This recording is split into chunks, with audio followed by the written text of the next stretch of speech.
गट को second brain भी बोला जाता है। अच्छी गट हेल्थ के लिए क्या करना चाहिए? देखिए गट हेल्थ बोलने को तो जैसे आपने एक्सप्लेन भी किया, मुंह से लेके कोलोन तक, एनस तक, एवरीथिंग इज गट हेल्थ।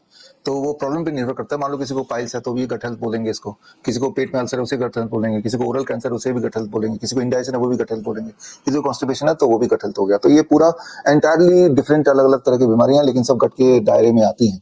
तो बेस्ड ऑन कि उसके प्रॉब्लम क्या है अकॉर्डिंगली सोल्यूशन होगा। फॉर एग्जाम्पल मान लो किसी को कॉन्स्टिपेशन है तो डीआईपी डाइट में रहेंगे तो कॉन्स्टिपेशन ठीक हो जाता है नॉर्मली 3-4 दिन में, 5 दिन में। लेकिन किसी को अगर पाइल्स है तो ऐसे पेशेंट्स को हम गर्म पानी के टब में बिठाते हैं, राइट, और उससे along with the DIP diet 7-8 दिन में उनका पाइल्स बड़े अच्छे से रिकवर करते हैं।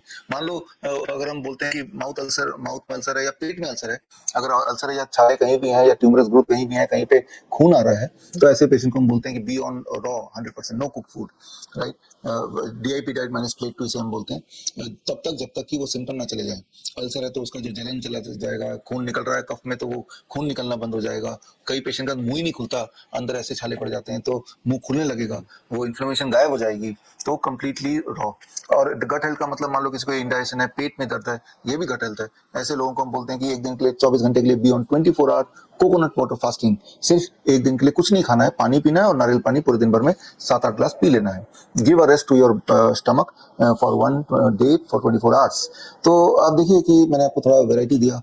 जो ओरल कैंसर के पेशेंट है उनको तो हम बोलते हैं मुंह से केमिकल जाए ना, टूथपेस्ट भी नॉर्मल टूथपेस्ट ना करके हम उनको बोलते हैं नीम के पत्ते का पाउडर बना लो, उसके छाल का पाउडर बना के दोनों मिक्स कर लो, तो वो आपका बन गया टूथ पाउडर। उससे जब आप करेंगे ब्रश तो वो जो पाउडर बना है वो अंदर जो इन्फ्लेमेशन है या कैंसर ग्रोथ है उसको वो ठीक करता है। तो इस तरह से when you say gut health, it is a vast field. Gut health में कैंसर भी आता है, अल्सर भी आता है, कॉन्स्टिपेशन भी आता है, पाइल्स भी आता है, राइट। तो हर तरह की ट्यूमरस ग्रोथ भी आता है, इंडाइजेशन भी आता है, गैस्ट्रिक इसोफेगल रिफ्लक्स डिजीज जो कि हार्ट अटैक की तरह पेन होता है वो भी आता है, right. Gastric oesophageal reflux disease है तो यानी कि बार बार रिफ्लेक्स बन रहा है, गैस बाहर आ रहा है और उसे दर्द यहाँ हो रहा है, तो डॉक्टर को लगेगा कि तो हार्ट अटैक आ गया, but actually it is gastric oesophageal reflux disease, GERD बोलते हैं इसको। तो ऐसे पेशेंट को हम बोलते हैं कि मान लो ये आपका बेड है, उन पेशेंट को हम बोलते हैं बेड को टिल्ट कर लो, रात को सोने से पहले 2-2 मिनट लगा के जिस तरफ टिल्ट किया उस तरफ से ऊपर की तरफ, और ऐसे जब सोएंगे तो जाहिर सी बात है स्टमक से जो एसिड ऊपर आएगा रिफ्लेक्स नहीं आ पाएगा, बिकॉज ग्रेविटी के लिए वो टिल्टेड बेड में सो रहा है। रात भर जब सोते हैं तो अगले दिन they feel good.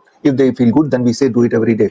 That means they are not lying on a flat bed, they are lying on a tilted bed and head on the top side, right. तो आप देखेंगे जैसे मैंने बताया, कहीं हॉट वाटर की थेरेपी यूज कर रहे हैं, कहीं पे हमने बेड को इंक्लाइन किया, कहीं उसको फास्टिंग पे रखा, कहीं उसको रॉ पे रखा, राइट। तो there are so much variety, कहीं उसको नीम पाउडर।